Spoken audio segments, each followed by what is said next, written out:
ಸಮಾರಂಭದ ದಿವ್ಯ ಸಾನ್ನಿಧ್ಯ ವಹಿಸಿರ್ತಕ್ಕಂಥ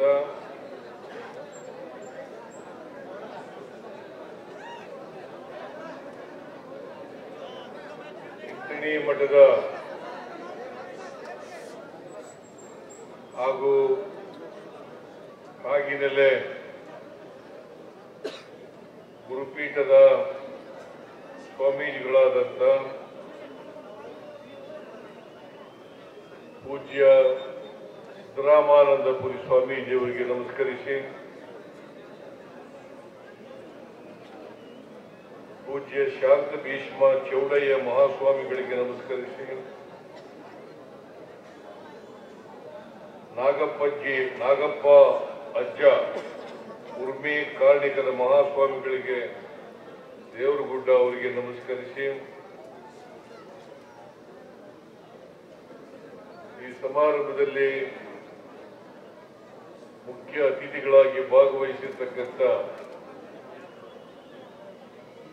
ಕಾನೂನು ಮತ್ತು ಸಂಸದೀಯ ವ್ಯವಹಾರಗಳ ಸಚಿವರಾದಂಥ ಎಚ್.ಕೆ. ಪಾಟೀಲ್ ಅವರ, ಹಾವೇರಿ ಜಿಲ್ಲಾ ಉಸ್ತುವಾರಿ ಸಚಿವರಾದಂಥ ಶ್ರೀ ಶಿವಾನಂದ ಪಾಟೀಲ್ ಅವರ, ವಿಧಾನ ಪರಿಷತ್ತಿನಲ್ಲಿ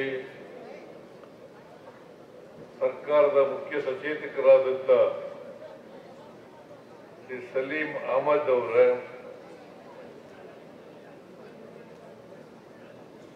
ವಿಧಾನಸಭೆಯ ಉಪಾಧ್ಯಕ್ಷರಾದಂಥ ಶ್ರೀ ರುದ್ರಪ್ಪ ಲಮಾಣಿಯವರ, ಈ ಸಮಾರಂಭದ ಅಧ್ಯಕ್ಷತೆಯನ್ನು ವಹಿಸಿರ್ತಕ್ಕಂಥ ಈ ಕ್ಷೇತ್ರದ ಜನಪ್ರಿಯ ಶಾಸಕರಾದಂಥ ಬಸವರಾಜ್ ಶಿವಣ್ಣ ಅವರ,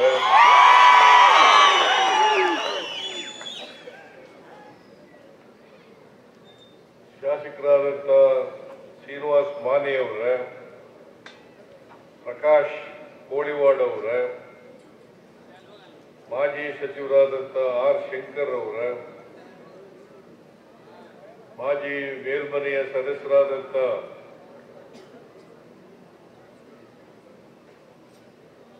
ಸೋಮಣ್ಣ ಬೇವನಮರದವರ,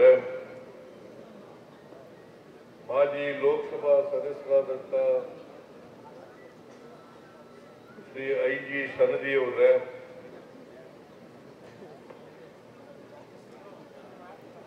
ಗ್ಯಾರಂಟಿ ಯೋಜನೆಗಳ ಉಪಾಧ್ಯಕ್ಷರಾದಂಥ ಎಸ್.ಆರ್. ಪಾಟೀಲ್ ಅವರ, ಮಾಜಿ ಸಚಿವರಾದಂಥ ನೆಹರು ಓಲೇಕರ್ ಅವರ,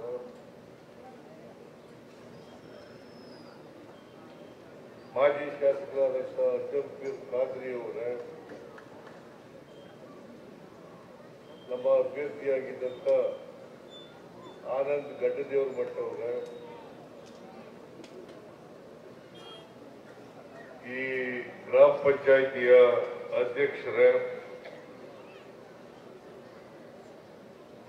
ವೇದಿಕೆ ಮೇಲಿರ್ತಕ್ಕಂಥ ಇತರ ಎಲ್ಲ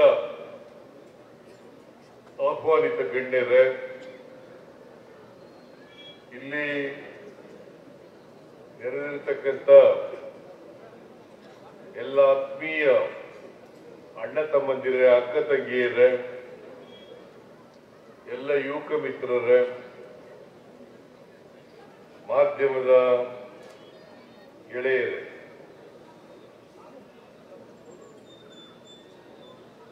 ಮಾಜಿ ಮಂತ್ರಿಗಳಾದಂಥ ಶಿವಣ್ಣವರು ನನಗೆ ದೇವರಗುಡ್ಡ ಗ್ರಾಮದಲ್ಲಿ ಒಂದು ಕಂಚಿನ ಪ್ರತಿಮೆ ಕ್ರಾಂತಿವೀರ ಸಂಗೊಳ್ಳಿ ರಾಯಣ್ಣವರು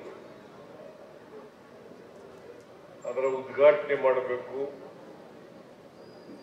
ಮತ್ತೆ ಇನ್ನೊಂದು ಕನಕ ಭವನ ಉದ್ಘಾಟನೆ ಮಾಡಬೇಕು ಅಂತೇಳಿ ನನಗೆ ಬಹಳ ದಿನಗಳ ಹಿಂದಿನ ಆಹ್ವಾನವನ್ನು ಕೊಟ್ಟಿದ್ರು. ನಾನು ಶಿವಣ್ಣವರಿಗೆ ಇವತ್ತು 30ನೇ ತಾರೀಕು ಬರ್ತೇನೆ ಅಂತೇಳಿ ಹೇಳಿದ್ದೆ. ಹಾಗಾಗಿ ಇವತ್ತು ಕ್ರಾಂತಿವೀರ ಸಂಗೊಳ್ಳಿ ರಾಯಣ್ಣವರ ಪ್ರತಿಮೆಯನ್ನ ಲೋಕಾರ್ಪಣೆ ಮಾಡಿದ್ದೇವೆ. ಅದರ ಜೊತೆಗೆ ಕನಕ ಭವನ ಅದರ ಉದ್ಘಾಟನೆಯೂ ಕೂಡ ಆಗಿದೆ. ಇದೇ ಸಂದರ್ಭದಲ್ಲಿ ಮಾಲ್ತೇಶ ಈ ದೇವರ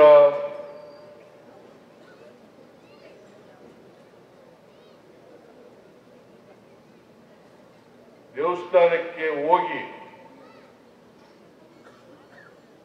ದೇವರ ದರ್ಶನವನ್ನ ಪಡಿತಕ್ಕಂಥ ಅವಕಾಶನೂ ಕೂಡ ಇದೇ ಸಂದರ್ಭದಲ್ಲಿ ಸಿಕ್ಕಿದೆ.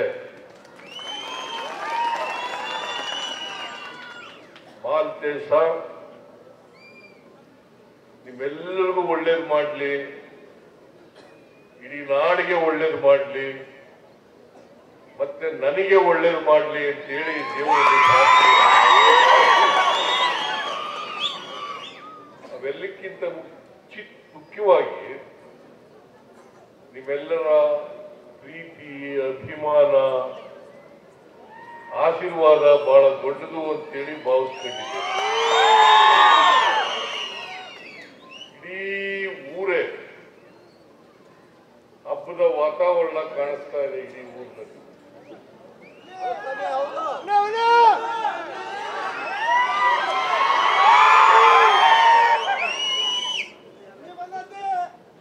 ಊರಿನಲ್ಲಿ ಎಲ್ಲ ಜನರು ಕೂಡ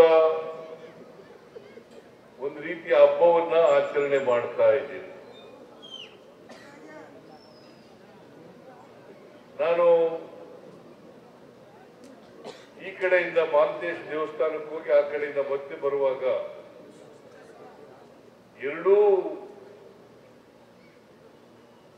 ಬದಿಗಳಲ್ಲಿ ಜನ ಬಹಳ ಪ್ರೀತಿ ಅಭಿಮಾನವನ್ನ ತೋರಿಸಿದ್ದೀರಿ, ಆಶೀರ್ವಾದವನ್ನ ಮಾಡಿದ್ದೀರಿ. ಅದಕ್ಕೋಸ್ಕರ ಈ ಊರಿನ ಎಲ್ಲ ಜನರಿಗೂ ಕೂಡ ನಾನು ಚಿರಋಣಿಯಾಗಿರ್ತೇನೆ ಅಂತಕ್ಕಂಥ ಮಾತುಗಳನ್ನು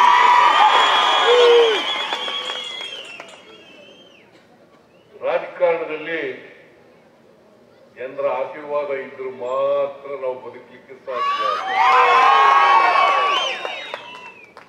ಅಧಿಕಾರ ಸಿಗ್ಲಿಕ್ಕೆ ಸಾಧ್ಯ ಆಗ್ತದೆ.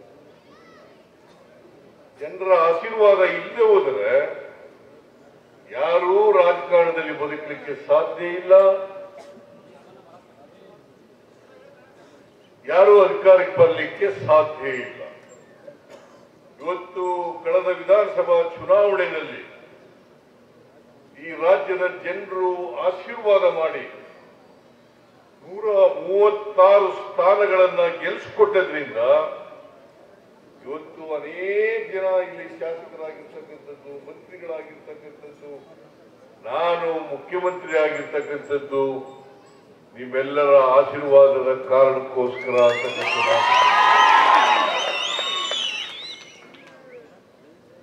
ಜನರ ಆಶೀರ್ವಾದ ಸಿಕ್ಕಿದ ಮೇಲೆ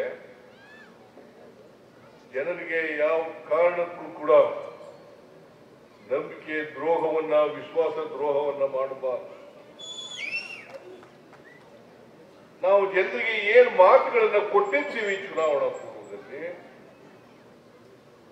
ಆ ಮಾತುಗಳನ್ನ ಕಾರ್ಯಗತ ಮಾಡ್ತಕ್ಕಂಥ, ಈಡೇರಿಸ್ತಕ್ಕಂಥ ಪ್ರಾಮಾಣಿಕ ಪ್ರಯತ್ನವನ್ನ ಮಾಡಬೇಕು.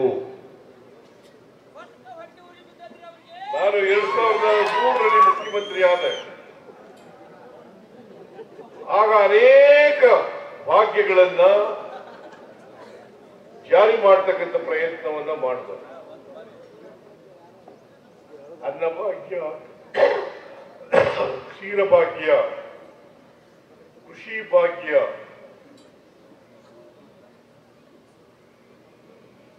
ಇಂದಿರಾ ಕ್ಯಾಂಟೀನ್,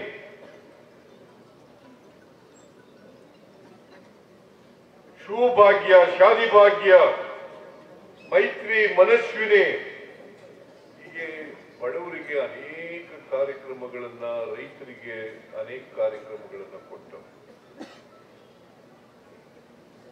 ಈಗ ಮತ್ತೆ 2023ರಲ್ಲಿ ನಾವು ಚುನಾವಣಾ ಸಂದರ್ಭದಲ್ಲಿ 5 ಗ್ಯಾರಂಟಿಗಳನ್ನ ಜಾರಿ ಮಾಡ್ತೇವೆ. ಅದಕ್ಕೆ ಎಷ್ಟೇ ದುಡ್ಡು ಖರ್ಚಾದರೂ ಕೂಡ ನಾವು ಜಾರಿ ಮಾಡ್ತೇವೆ ಅಂತಕ್ಕಂಥ ಪ್ರಯತ್ನವನ್ನ ಮಾಡಿದ್ದು. ಇವತ್ತು ಆ ಎಲ್ಲ 5 ಗ್ಯಾರಂಟಿಗಳನ್ನ 1 ವರ್ಷ ತುಂಬದ್ರೊಳಗಡೆನೆ ಜಾರಿ ಮಾಡಿದ್ದೇವೆ. ಅದಕ್ಕೋಸ್ಕರ ಈ ವರ್ಷ ಬಜೆಟ್ನಲ್ಲಿ 52,009 ಕೋಟಿ ರೂಪಾಯಿಗಳನ್ನ ತೆಗೆದಿಟ್ಟಿದ್ದೇವೆ.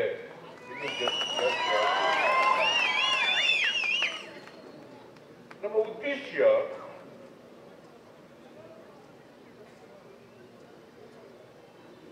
ದೇವರನ್ನ ದರ್ಶನ ಮಾಡೋದು ಒಂದು ಭಾಗ ಆದ್ರೆ, ಜನಸೇವೆ ಮಾಡೋದ್ರ ಮೂಲಕ ದೇವರ ಸೇವೆಯನ್ನ ಮಾಡ್ತಕ್ಕಂಥ ಕೆಲಸವನ್ನ ಮಾಡಬೇಕು.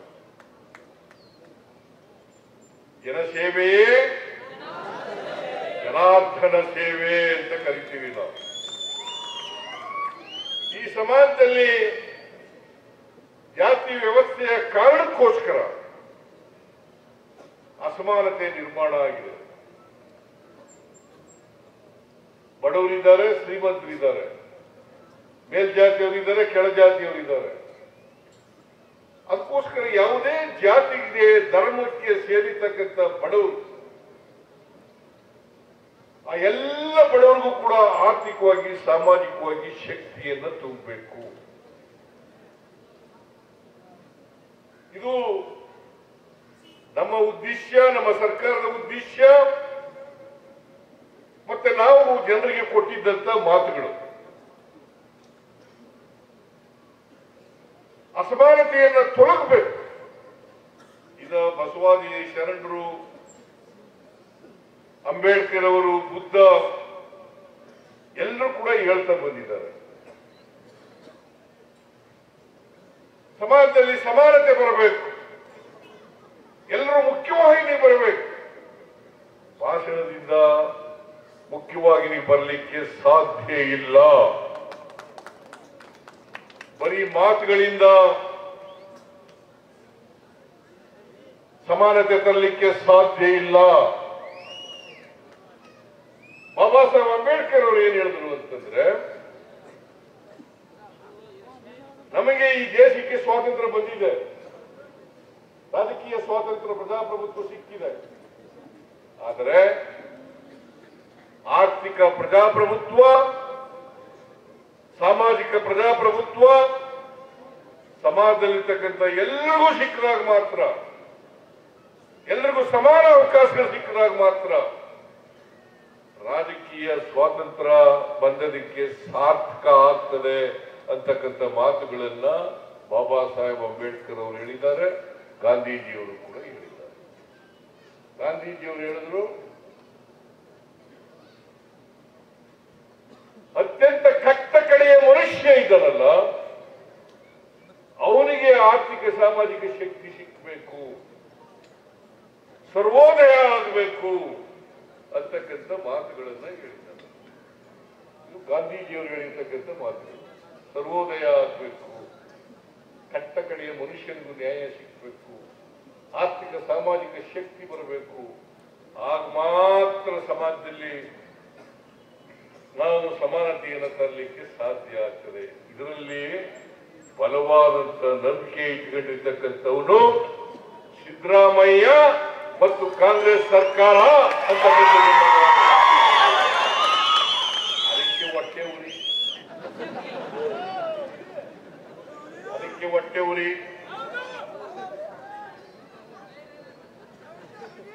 ಸಿದ್ದರಾಮಯ್ಯ 2ನೇ ಸಾರಿ ಚೀಫ್ ಮಿನಿಸ್ಟರ್ ಆಗ್ಬಿಟ್ನಲ್ಲ. ಯಾರು ಅಸೂಯೆ ಪಡ್ತಾರೆ, ಯಾರು ದ್ವೇಷದ ರಾಜಕಾರಣ ಮಾಡ್ತಾರೆ, ಅವರಿಂದ ಅಲ್ಲ ಬಂದಿರೋದು, ನಿಮ್ಮೆಲ್ಲರ ಆಶೀರ್ವಾದದಿಂದ.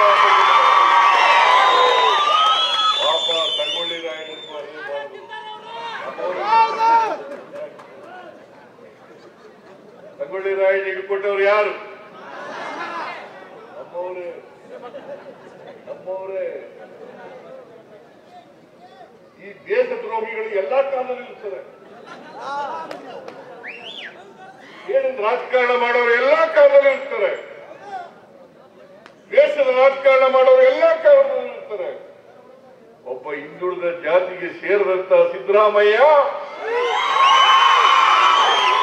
ಮುಖ್ಯಮಂತ್ರಿ ಆಗ್ಬಿಟ್ಟಲ್ಲ ಅಂತ ಹೇಳಿ ಹೊಟ್ಟೆ ನಾನು ಅದಕ್ಕೆ ಹೇಳಿದೆ, ಜನರ ಆಶೀರ್ವಾದ ಎಲ್ಲಿವರೆಗೆ ಇರ್ತದೆ ಅಲ್ಲಿವರೆಗೆ ನನ್ನನ್ನು ಅಲ್ಲಾಡಿಸ್ಲಿಕ್ಕೆ ಸಾಧ್ಯ ಇಲ್ಲ. ನಿಮ್ಮ ಆಶೀರ್ವಾದ ಇರೋರಿಗೆ ನಮ್ಗೇನಾದ್ರು ಮಾಡಕ್ಕಾಗುತ್ತ? ದ್ವೇಷ ಮಾಡಿದ್ರು ಕೂಡ, ಎಷ್ಟೇ ಸೇಡನ್ನ ಮಾಡಿದ್ರು ಕೂಡ, ಎಷ್ಟೇ ಹೊಟ್ಟೆ ಕಿಚ್ಚಿಪಟ್ಟುಕೊಂಡ್ರು ಕೂಡ ಅವ್ರು ನಾಶ ಆಗ್ತಾರೆ ಹೊರತು ನಾನು ನಾಶ ಆಗಲ್ಲ.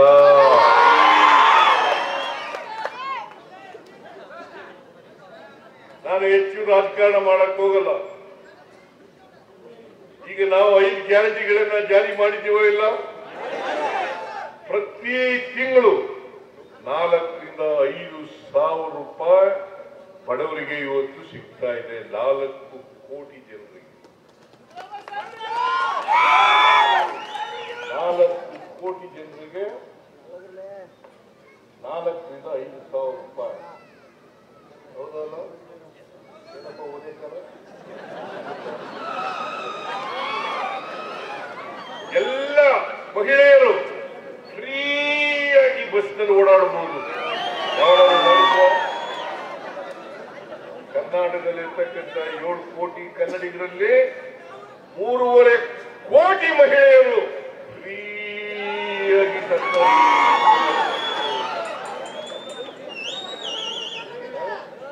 1,23,00,000 ಮನೆ ಯಜಮಾನಿಗೆ ತಿಂಗಳಿಗೆ 2,000 ರೂಪಾಯಿ. ಸುಮಾರು ವರ್ಷಕ್ಕೆ 40,000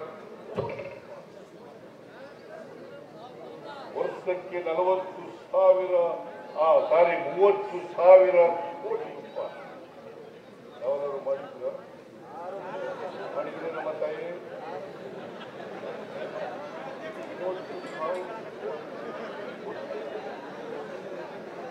1,23,000 ಕೋಟಿ. ನಾವಿಂದ 1,23,00,000 ಮಹಿಳೆಯರಿಗೆ ತಿಂಗಳಿಗೆ 2,000 ರೂಪಾಯಿ. 1,20,00,000 ಜನರ ಕುಟುಂಬಗಳಿಗೆ ಯಾರು BPL ಬಡತನದ ರೇಖೆಯಿಂದ ಕೆಳಗಡೆ ಇದ್ದಾರೆ ಅವ್ರಿಗೆಲ್ಲರಿಗೂ 10 kg ಅಕ್ಕಿ ಫ್ರೀ.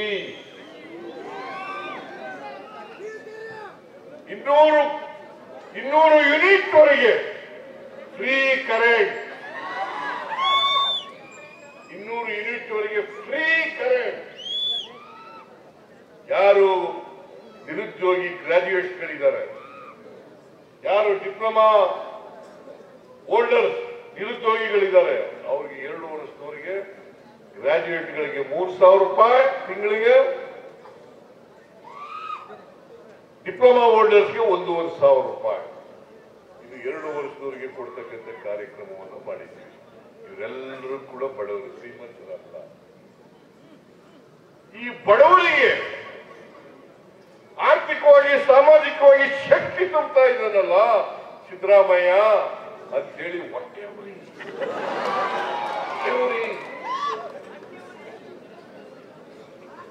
ನೀವು ಇದನ್ನು ಸಹಿಸ್ಕೊತೀರಾ? ನೀವು ಸಹಿಸ್ಕೊತೀರಾ?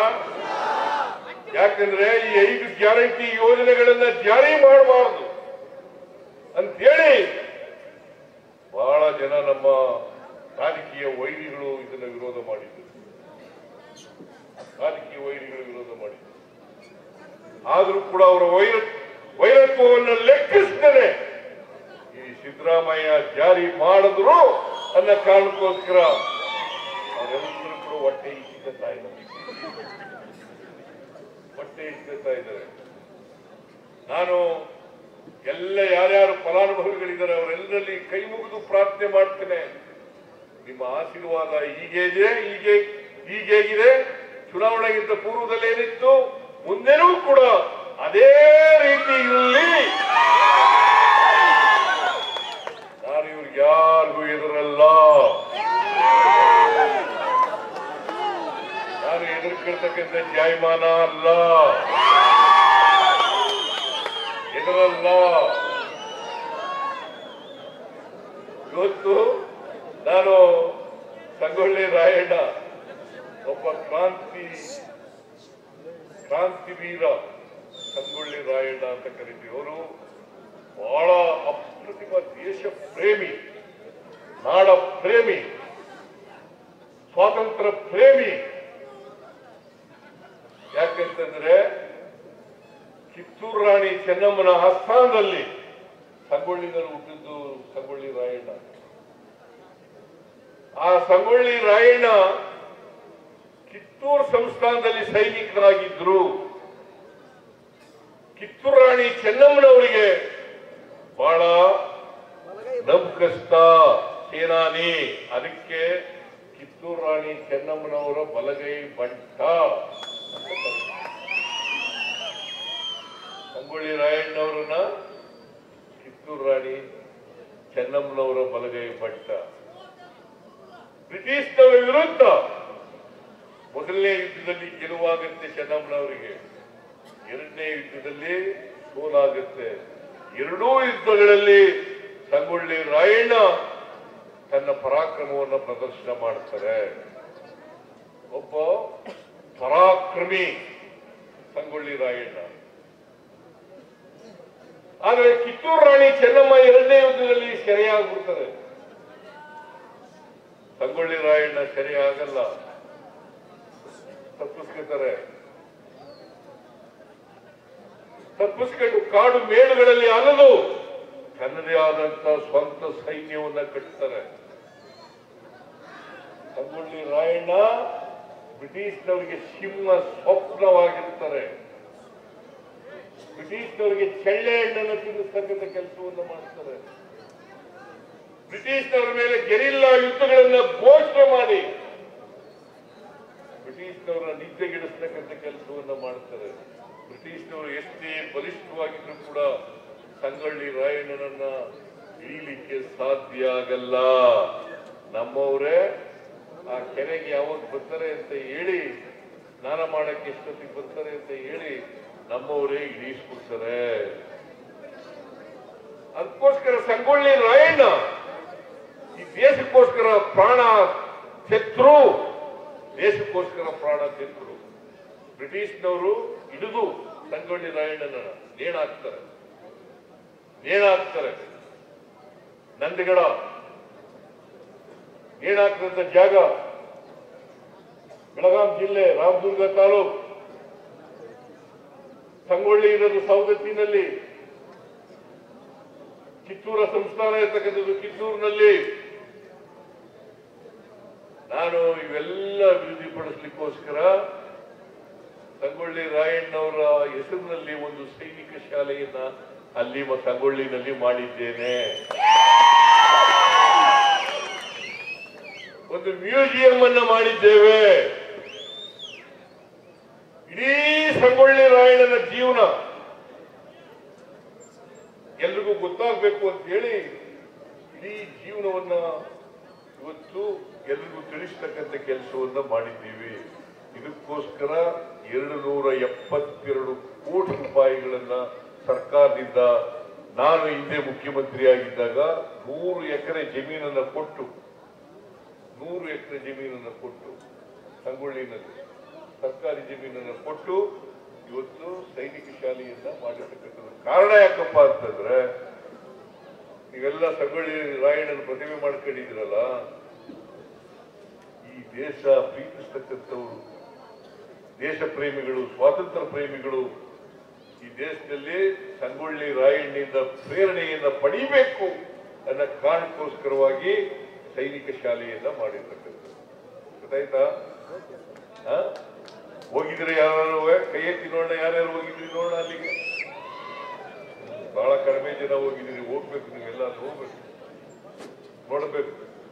ಅದು ಒಂದು ಯಾತ್ರಾ ಸ್ಥಳ ಆಗ್ಬೇಕು, ಪ್ರವಾಸಿ ಸ್ಥಳ ಆಗ್ಬೇಕು ಅಂತೇಳಿ 280 ಕೋಟಿ ರೂಪಾಯಿಯನ್ನು ಸರ್ಕಾರದಿಂದ ಖರ್ಚು 280 ಕೋಟಿ ರೂಪಾಯಿಗಳು. ನಿಮ್ಗೆ ಸಂಗೊಳ್ಳಿ ರಾಯಣ್ಣವರಿಗೆ ಗೌರವ ಸಲ್ಲಿಸೋದು ಅಂತಂದ್ರೆ, ಅವರ ಪ್ರತಿಮೆಯನ್ನು ಅನಾವರಣ ಮಾಡೋದು ಅಂತಂದ್ರೆ, ನಾವೆಲ್ಲರೂ ಕೂಡ ಈ ನಾಡಿನ ಬಗ್ಗೆ, ಈ ದೇಶದ ಬಗ್ಗೆ ಪ್ರೀತಿಯನ್ನ, ಅಭಿಮಾನವನ್ನ ಬೆಳೆಸಿಕೊಂಡಾಗ ಮಾತ್ರ ಸಂಗೊಳ್ಳಿ ರಾಯಣ್ಣವರಿಗೆ ನಾವು ಗೌರವವನ್ನು ಸಲ್ಲಿಸಬೇಕಾಗ್ತದೆ. ಅದಕ್ಕೋಸ್ಕರ ಇವತ್ತು ಸಂಗೊಳ್ಳಿ ರಾಯಣ್ಣವರ ಪ್ರತಿಮೆಯನ್ನ ಅನಾವರಣ ಮಾಡಿದ್ವಿ. ನಿಮ್ಮ ಊರಿನಲ್ಲಿ ದೇವರಗುಡ್ಡ ಬಹಳ ಧಾರ್ಮಿಕವಾಗಿ ಬಹಳ ಹೆಚ್ಚು ಪ್ರಸಿದ್ಧಿಯಾಗಿರ್ತಕ್ಕಂಥ ಊರು. ಈಗ ಶಿವಣ್ಣ ಹೇಳಿದ್ದಾರೆ, ಈ ಮೂಲಭೂತ ಸೌಕರ್ಯಗಳನ್ನ ಮಾಡಿಕೊಡ್ಬೇಕು ಅಂತ. ಆ ಮೂಲಭೂತ ಸೌಕರ್ಯಗಳನ್ನ ಮಾಡಿಕೊಳ್ಳೋಣ. ಶಿವಣ್ಣ ಮಾಡ್ತಿದ್ದೀರ ಹೇಳ್ತಾರಲ್ಲ, ಹೇಳ್ದೇನಪ್ಪ ನಿಮ್ಮ ಊರಿಗೆ, ಇವ್ರ ಊರಿಗೆ, ದೇವ್ರ ಗುಡ್ಡಕ್ಕೆ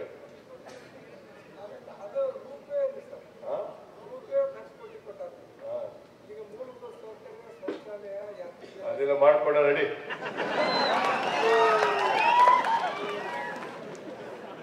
ಮಾಡ್ಕೊಳ್ಳೋಣ, ಮೂಲಭೂತ ಸೌಕರ್ಯಗಳನ್ನ ಮಾಡ್ಕೊಳ್ಳೋಣ.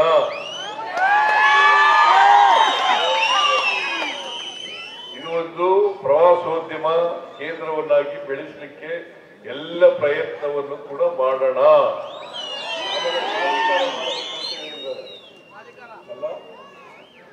ಪ್ರಾಧಿಕಾರ ಮಾಡಬೇಕು ಅಂತ ಹೇಳಿದ್ದೀರಾ?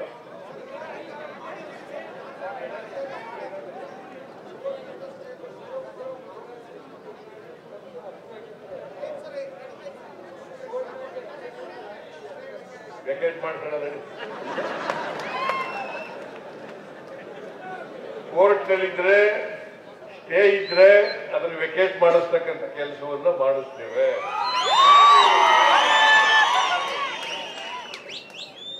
ಕೆಲವರು ಏನ್ ಮಾಡಕ್ಕಾಗಲ್ಲ, ಕೋರ್ಟ್ ಕೊಟ್ಟೋಯ್ತಾರೆ, ಸ್ಟೇ ತಗೊಂಡ್ಬಿಡ್ತಾರೆ.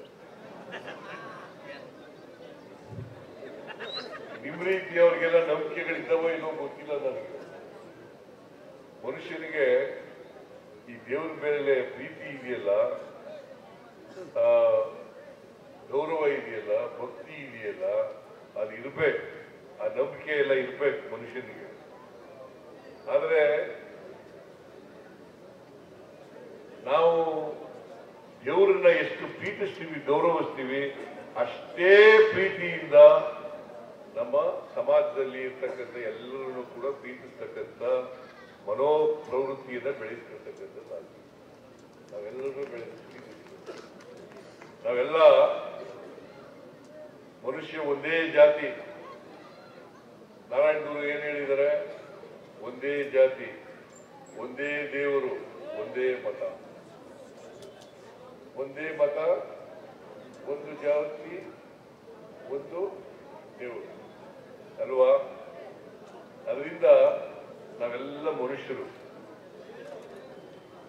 ಪರಸ್ಪರ ಪ್ರೀತಿಯಿಂದ ಬದುಕತಕ್ಕಂಥ ಕೆಲಸ ಆದಾಗ, ಸಮಾನತೆ ಬಂದಾಗ ಈ ಸಮಾಜ ನೆಮ್ಮದಿಯಿಂದ ಇರ್ಲಿಕ್ಕೆ, ಶಾಂತಿಯಿಂದ ಇರ್ಲಿಕ್ಕೆ ಸಾಧ್ಯ. ಆ ಕೆಲಸವನ್ನ ನಾವು ನೀವೆಲ್ಲ ಮಾಡೋಣ ಅಂತ ಹೇಳಿ ಕನಕ ಮಂದಿರ, ಎಂತದು ಕನಕ ಭವನ, ಅದರ ಉದ್ಘಾಟನೆಯೂ ಕೂಡ ಇವತ್ತಾಗಿದೆ. ಇವೆರಡನ್ನೂ ಕೂಡ ಕ್ರಾಂತಿವೀರ ಸಂಗೊಳ್ಳಿ ರಾಯಣ್ಣ ಮತ್ತೆ ಕನಕ ಭವನ ಇವೆರಡನ್ನು ಅತ್ಯಂತ ಸಂತೋಷದಿಂದ ಲೋಕಾರ್ಪಣೆ ಮಾಡಿದ್ದೇನೆ ಅಂತ ಹೇಳ್ತಾ, ಬಹಳ ಸಮಯ ಆಗಿರೋದ್ರಿಂದ ನಾನು ಹೆಚ್ಚು ಮಾತಾಡ್ಲಿಕ್ಕೆ ಹೋಗಲ್ಲ. ನಾವಿನ್ನೂ ಊಟ ಮಾಡಿಲ್ಲ, 5 ಗಂಟೆ ಆಯ್ತು. ಅದಕ್ಕಾಗಿ ನಾನು ನನ್ನ ಭಾರತವನ್ನು ನಂಬಿಸ್ತೆ. ನಿಮ್ಮೆಲ್ಲರಿಗೂ ಮಾಲ್ತೇಶ ದೇವರು ಒಳ್ಳೇದು ಮಾಡಲಿ, ಆಯುಷು ಆರೋಗ್ಯಗಳನ್ನ ಕೊಡ್ಲಿ, ಎಲ್ಲ ನಾಡಿಗೆ ಒಳ್ಳೇದಾಗ್ಲಿ. ಈ ವರ್ಷ ಒಳ್ಳೆ ಮಳೆ ಆಗ್ತಾ ಇದೆ, ಒಳ್ಳೆ ಬೆಳೆ ಆಗ್ತಾ ಇದೆ. ಇದೇ ರೀತಿ ಒಳ್ಳೆ ಮಳೆ ಒಳ್ಳೆ ಬೆಳೆ ಆಗಲಿ ಅಂತ ಹೇಳಿ ಪ್ರಾರ್ಥನೆ ಮಾಡಿ, ನನಗೂ ಕೂಡ ನಿಮ್ಮ ಆಶೀರ್ವಾದ ಯಾವಾಗ ಕೂಡ ಇರಲಿ ಅಂತ ಹೇಳಿ ಕೇಳ್ತೀನಿ. ಮಾತನ್ನು ಮುಗಿಸ್ತೇನೆ. ಜೈ ಹಿಂದ್, ಜೈ ಕರ್ನಾಟಕ.